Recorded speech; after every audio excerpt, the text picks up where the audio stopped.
आपने देखा कि किस तरीके से कल पूरे कश्मीर में एक बहुत ही डिप्रेसिंग सी एक खबर चली शाम से, जिसमें 5 लोग जो हैं एक ही फैमिली के, वो अपनी जान गंवा बैठे हैं।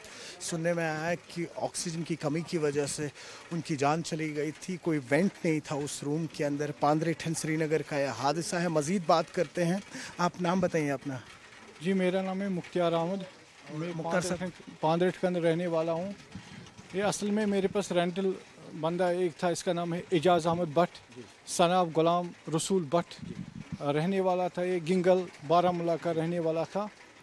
तो कल असल में ये दुकान में चलाता हूँ। कल शाम को जब मैंने दुकान बंद करके मैं अपने घर गया, घर जाने के बाद मैंने खाना वाना खा के मैं बिस्तर में सो गया। उसके जस्ट 10 मिनट के बाद मुझे फ़ोन आ रहा है। इसकी साली मुझे फ़ोन कर रही है कि मुख्तियार भाई, एजाज भाई हमारा फ़ोन नहीं पिक कर रहा है, मेहरबानी करके ज़रा उनको बोलिए। मैंने बोला मैं तो सोया हूँ, मैं कहाँ जाऊँगा, अभी बारिश भी गिर रहा है, बर्फ़ भी गिर रहा है, मैं कहाँ जाऊँगा। अब बोला मेहरबानी करके, मम्मी परेशान है। तो फिर जब मैंने बोला कोई बात नहीं, मैंने बोला इसको आप फ़ोन पे लाइन पे रह जाओ, मैं कॉन्फ्रेंस कॉल दूंगा। तो मेरा दूसरा बंदा एक है, वो भी रेंटल है, उसका नाम है मकसूद अहमद। तो उसको मैंने कॉल किया। मैंने उसको, मकसूद भाई आप मेहरबानी करो, ज़रा एजाज भाई का दरवाज़ा खटखटाओ, उसको बुलाओ, आपके घर वाले बहुत परेशान हैं। तो फिर उसने बोला चलो कोई बात नहीं, मैं जाऊँगा। वो नीचे वाले ग्राउंड फ्लोर में रहता है, ये फर्स्ट फ्लोर में रहता है। एजाज भट्ट फर्स्ट फ्लोर में रहता है। फिर जब ये गया ऊपर जाके फिर उसने देखा दरवाज़ा खटखटाया, बहुत ज़बरदस्ती से खटखटाया, टक टक टक टक किया। बोला मुख्तियार भाई ये तो सोए हैं, ये तो नहीं उठ रहे हैं। तो मैंने बोला इसको, उस छोटी को कॉन्फ्रेंस कॉल लगी थी, फिर उसको मैंने बोल दिया छोटी क्या ये तो सोई है, अब कौन जगा देगा। बोला मेहरबानी करके, मम्मी बहुत परेशान है। फिर मैंने बोला ज़रा मकसूद थोड़ा तेज़ी से दरवाज़ा खटखटाओ। तो फिर उसे तेज़ी से खटखटाया, ऐसे खटखटाने के बाद लात भी ऐसी मारी, दरवाज़ा तुरंत खुल गया। तो ये कह रहे हैं मुख्तियार भाई जल्दी से आ जाओ, जल्दी से आ जाओ। मैंने बोला क्या बात है। उसने बोला आप जल्दी से आ जाओ। मैंने बोला आप बोलो क्या बात है। फिर उसके बाद उसने जो बोल दिया मुख्तियार भाई इसका थोड़ा मेरे से ये शायद बेहोश हुआ है। मैंने उसको बोल दिया आप एक काम करो, आप उधर पास में मेरे फुफेरी बहन रहती है, उसका पति का नाम है जहांगीर। मैंने बोला आप जब तक मैं आ जाऊंगा उधर, तब तक आप जहांगीर भाई को भी बोलो, वो भी देखिएगा, जल्दी आप देखो। फिर जब वो गया, उसको भी बुलाया। फिर देखने पे आ गया। जब मैं आ गया, हमारा इधर इस मोहल्ले का ग्रुप एक चल रहा है, 5 बॉयज़ उसका नाम है सर। उस पर मैंने अनाउंस किया। मैंने बोला आप जल्दी से मेरी दुकान पे आ जाओ, ऐसा इंसिडेंट हो गया है, मेहरबानी करके सारे बंदे इधर ही आ जाओ, सारा मोहल्ला इधर आ जाओ। फिर वो तुरंत दो मिनट में आ गए। उसके बाद मैंने जस्ट उधर से निकल के इधर पहुंच गया। फिर मैंने किया SHO पांता चौक को फ़ोन किया। उसके बाद वो 2 या 4 मिनट में इधर पहुंच गए SHO साहब और DSP साहब और नबी तहसीलदार। 5 या 10 मिनट में उधर ये सब के सब पहुंच गए, बिल्कुल जल्दी में पहुंच गए। शुक्रगुजार है SHO पांता चौक का, जिसने कि जल्दी ये अंजाम दे दिया। तो इन्होंने देख लिया ऑन स्पॉट। तो ऑन स्पॉट इन्होंने ये देख लिया था, अंदर इसकी डिलीवरी हुई थी, 28 डेज़ हुए थे, इसकी छोटी सी बच्ची हुई थी। तो उसकी वजह से इन्होंने गैस का इस्तेमाल किया, तो गैस हीटर का इस्तेमाल किया है, जिसकी वजह से इसने पूरा वेंटिलेशन जो इन्होंने पूरा बंद था, ताकि बच्ची को सर्दी ना लगे।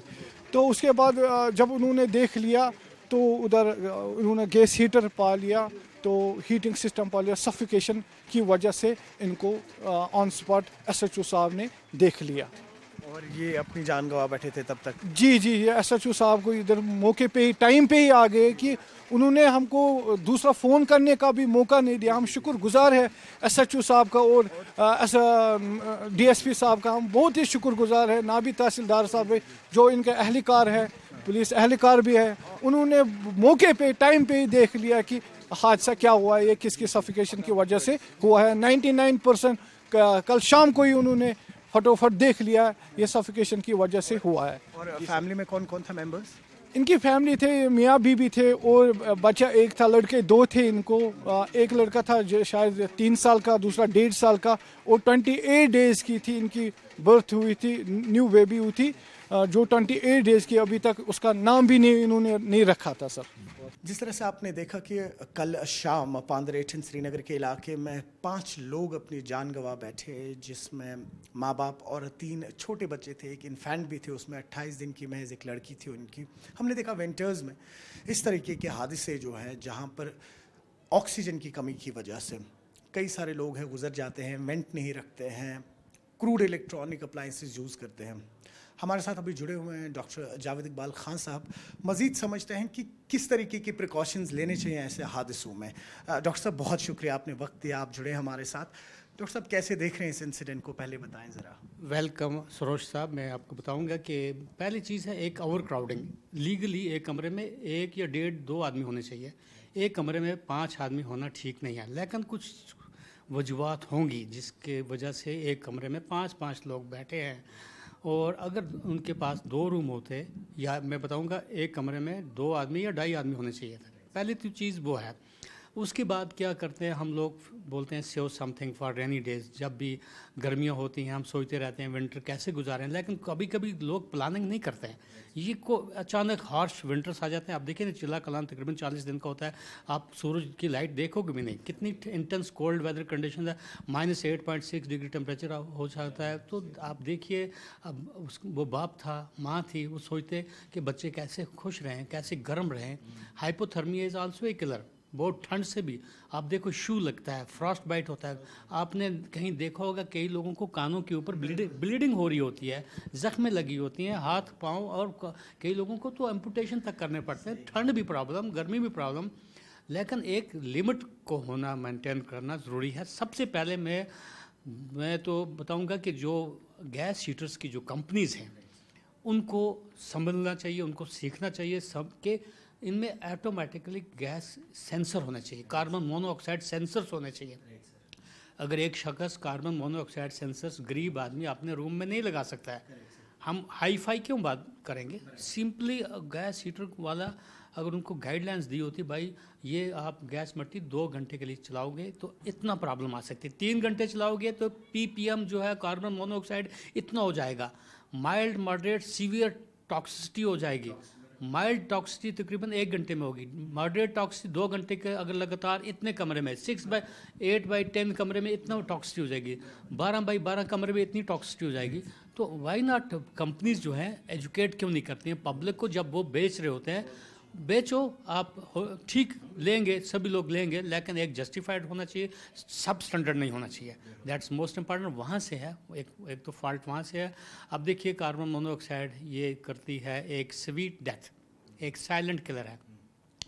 बच्चा या बुज़ुर्ग जो बैठे हैं उनको गर्मी लग रही है, वो बोलते हैं और थोड़ी गर्मी होनी चाहिए, और गर्मी होनी चाहिए। एक मीठी जहर बॉडी में जा रही होती है, नॉर्मली ऑक्सीजन बॉडी में जाना चाहिए, उसकी जगह कार्बन मोनोऑक्साइड जा रही है। कार्बन मोनोऑक्साइड को हाई एफिनिटी है, आरबीसीज को साथ जाना, वो डिटैच होती नहीं है।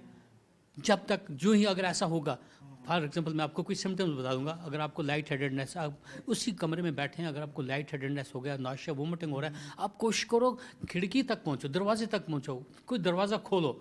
आप देखिए वो अक्सर तौर पे क्या ठंड को बचाने के लिए क्या करते हैं, पूरे कमरे को ढक लेते हैं, कहीं से सुराख भी ना आना चाहिए। That's wrong. और ऐसे कि इनके केस में भी सर ऐसा ही था। हम जब अभी गए साइड पे, वहाँ हमने देखा सब बंद था, कोई वेंट ही नहीं था। अनफॉर्चुनेटली दिस, ये है ना लैक ऑफ अवेयरनेस। जब से आपकी मीडिया के थ्रू पब्लिक में जानकारियाँ जाती हैं, I salute the media basically, because ये that can play definite role कि जितना मैसिव अवेयरनेस होती रहेगी। तो एवं मैं खुद करता हूँ कोशिश में यूट्यूब चैनल पे, तो ताकि पब्लिक में ज़्यादा से ज़्यादा जानकारी होनी चाहिए। मैं आई क्रिएटेड दैट, ताकि लोगों को, मैं फेसबुक पे लिखता हूँ तो उतना पढ़ते नहीं हैं। तो मैं I appreciate, I salute your media Saroj साहब। मैं बहुत खुश हूँ इस बात पे कि ये चीज़ें कोई पॉजिटिव मैसेज पब्लिक में जाएगी। अब देखिए हाली ऑक्सीजन या ये जो हमारा जो गैस हीटर है, इसी से डेथ नहीं होती है, और भी चीज़ें हैं।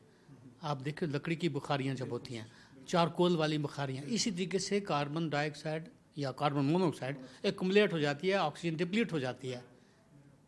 तो with result it can happen in the village, in the cities, in metropolitan city से लेकर किसी जगह भी ये चीज़ें एक्सीडेंट हो सकती है। बट अवेयरनेस बहुत इंपॉर्टेंट है। दैट आज आपको मालूम नहीं है कि घरों में, जिस लिविंग रूम में, जहाँ पे आप स्लीपिंग रूम है, वहाँ पे कार्बन मोनोऑक्साइड डिटेक्टर होने चाहिए। नई कंसेप्ट है, नहीं, मैं अफोर्ड कर रहा हूँ, मैं सोच रहा हूँ ये कार्बन मोनोऑक्साइड डिटेक्टर कहाँ से मिलेंगे, नहीं मिल रहे हैं। I talk to my friends at outside, कहीं उन्होंने कहा वी विल अरेंज, या मैं बोलता हूँ गवर्नमेंट को चाहिए हर घर में एक कार्बन मोनोऑक्साइड डिटेक्टर दे दो, समथिंग। मैं अपने सजेशन था, इज बट सजेशन बेसिकली, अगर आप 24 घंटे अगर इलेक्ट्रिसिटी अगर नहीं मिल सकती है, क्योंकि जो हीटर है, हीटर से आपको कार्बन मोनोऑक्साइड पॉइजनिंग नहीं होगी, इलेक्ट्रिक हीटर से या इलेक्ट्रिक ब्लोअर से नहीं होगी, इससे होगी। तो जो लोग कार्बन मोनोऑक्साइड जो ख़तरात हैं या ये गैस हीटर्स यूज़ करते हैं, उनको अगर एक डिटेक्टर मिल जाता है, सायरन उसमें आता है, अलार्म होता है, उनको भी चेक करना होता है, उनको भी क्वालिटी कंट्रोल। कभी ऐसा ना हो कोई लोग लगा रहे हों और बाद में विद रिजल्ट वो करेंगे भाई हमें तो भरोसा है वो गलत फॉल्टी हों, तो उनको चेकआउट भी करना है एवरली। और मोस्ट इम्पॉर्टेंट चिमनीज जो है, हमाम की चिमनी देखना लीक तो नहीं है, कहीं वहाँ से भी गैस आती है, आप खुशी से बैठे होगे, रातों को वहाँ से लीक होगा, रात भर हमाम जलता रहा और सुबह हमाम के ऊपर तक भी डेथ हो सकती है, प्रोवाइडेड अनफॉर्चुनेटली अगर वहाँ पे लीक ना हो। तो हमाम लीक नहीं होना चाहिए, वो भी आप चेक करते रहना चाहिए। Thank you so much sir, आपने इतनी डिटेल में हमें समझाया। और बस एक और सवाल लूँगा सर यहाँ पर आपसे आखिर में कि अब मेडिकली किस तरीके से प्रिकॉशन लिया जाए सर ऐसे मामले में? हाँ एग्जैक्टली, पहले तो चीज़ें अवेयरनेस होनी चाहिए, जैसे आप बता रहे हैं पब्लिक में कि भाई इसको 1 घंटा 2 घंटा यूज़ करो, एक लिमिटेड एक जस्टिफाइड तरीके से। रूम का टेम्परेचर तकरीबन 20 डिग्री से 24 तक रखो, उससे ज़्यादा नहीं। हाँ, जहाँ बच्चा रह रहा होता है, माँ के साथ बच्चा रह रहा होता है, मैं आपको एक चीज़ बहुत इंपॉर्टेंट बताऊँगा, कांगड़ी से भी आपको एस्फिक्सिएशन एंड डेथ हो सकती है। अगर माँ बच्चे को दूध पिला रही है, ऊपर से कांगड़ी रखी है, ऊपर से फेरन रखा है, पहले ऑक्सीजन डिप्लीट हो जाएगी, उसके बाद बच्चा बेहोश होकर डेथ हो सकती है। सो सब मदर्स को चाहिए कांगड़ियाँ दूर रखो, वाटर बोतल ले लो, कमरे का टेम्परेचर थोड़ा मेंटेन कर दो, लेकिन प्रिकॉशंस बहुत ज़रूरी है। बहुत शुक्रिया डॉक्टर। वेलकम सरोज साहब, ऑल द बेस्ट। तो आपने सुना डॉक्टर जावेद इकबाल खान साहब को, जिन्होंने बड़े माइन्यूट तरीके में समझाया कि किस तरीके से साइंटिफिक रीजंस भी होते हैं और कुछ प्रैक्टिकल रीजंस भी होते हैं। चैलेंजेस सिर्फ हम इवेंचुअली डॉक्टर्स पे नहीं छोड़ सकते, चैलेंज हम सिर्फ इवेंचुअली एडमिनिस्ट्रेशन पे नहीं छोड़ सकते। हम जो यूज़र्स हैं वो भी कहीं ना कहीं जिम्मेदार बने, अवेयर बने कि कौन से हीटिंग अप्लायंसेस सही रहेंगे, कौन से नहीं रहेंगे। कई सारे लोग हैं, जैसे अभी डॉक्टर साहब कह भी रहे थे, कि कुछ डिटेक्टर्स लगाए जाएं जिसमें हमें पता लगे कि कार्बन लेवल्स हमारे रूम में क्या है, जो नहीं एफर्ड कर सकते हैं। एक छोटी सी इनिशिएटिव लेना है आपको, बस एक खिड़की खोल के रख लीजिए, दरवाज़ा खोल के रख लीजिए, एक वेंट रखें, ताकि जो हमने कल पांद्रेठन जैसे इलाके में एक हादसा देखा है जिसमें सिर्फ 5 फैमिली मेम्बर्स थे, एक 3 साल का बच्चा था, एक 1.5 साल का बच्चा था, और अभी उनकी एक बेटी हुई थी जो महज 28 दिन की थी, उसका अभी तक नाम भी नहीं रखा गया था, वो अपनी जान गंवा बैठे। श्रीनगर के पांद्रेठन इलाके में कल एक दिल दहलाने वाला हादसा पेश आया जिसमें 5 लोग, एक फैमिली थी 5 लोगों की, जिसमें आदिल नामी एक शख्स थे, गिंगल बारामूला उड़ी के रहने वाले थे, उनकी जान चली गई, उनकी वाइफ सलीमा की जान चली गई, और उनके 3 बच्चे, जो एक 3 साल का था, एक 1.5 साल का था, और वही एक बेटी हुई थी अभी उनकी जो महज 28 दिन की थी, जिसका नाम भी अभी तक नहीं रखा गया था। कल उनकी जान चली गई। कारण आपको बताएं, ये जो घर अभी आप दृश्यों में देख पा रहे हैं, यहाँ वो रेंटेड अकोमोडेशन पे रहते थे। आदिल एक प्राइवेट जॉब करते थे, और जो ही अभी इनका ये नया बच्चा, जो इनकी बेटी है, ये पैदा हुई थी, और यहाँ पर ठंड जो है काफ़ी ज़्यादा बढ़ गई थी, उसके चलते हुए ये फैमिली ने जो है तमाम घर की खिड़कियाँ बंद कर दी थी, और गैस हीटर जो है वो अंदर चल रहा था, और उस गैस के कारण कहीं ना कहीं ऑक्सीजन लेवल जो है कमरे की वो बहुत कम हो गई। और कल शाम को जिस तरह से अभी आपने सुना कि जो लैंडलॉर्ड भी है इस पर्टिकुलर जगह के, उन्होंने किस तरीके से तफसीलन कहा कि फिर यहाँ पे पुलिस मौके पे पहुँची, नायब तहसीलदार जो है वो भी मौके पे पहुँचे, और जो ही दरवाज़ा खुला तो देखा कि ये फैमिली जो है, ये 5 मेंबर्स अपनी जान गंवा बैठे हैं। अब क्या इन्हें कंपनसेशन मिलेगा, क्या कोई प्रोविज़न रखा है गवर्नमेंट ने ऐसे हादसों के लिए? अब ऐसे केस में किस तरीके से आगे और डेवलपमेंट होगी, वो आने वाले दिनों में ही पता लगेगा। न्यूज़ 18 के लिए अयूब खान के साथ पांद्रेठन से मैं सरोज कफील।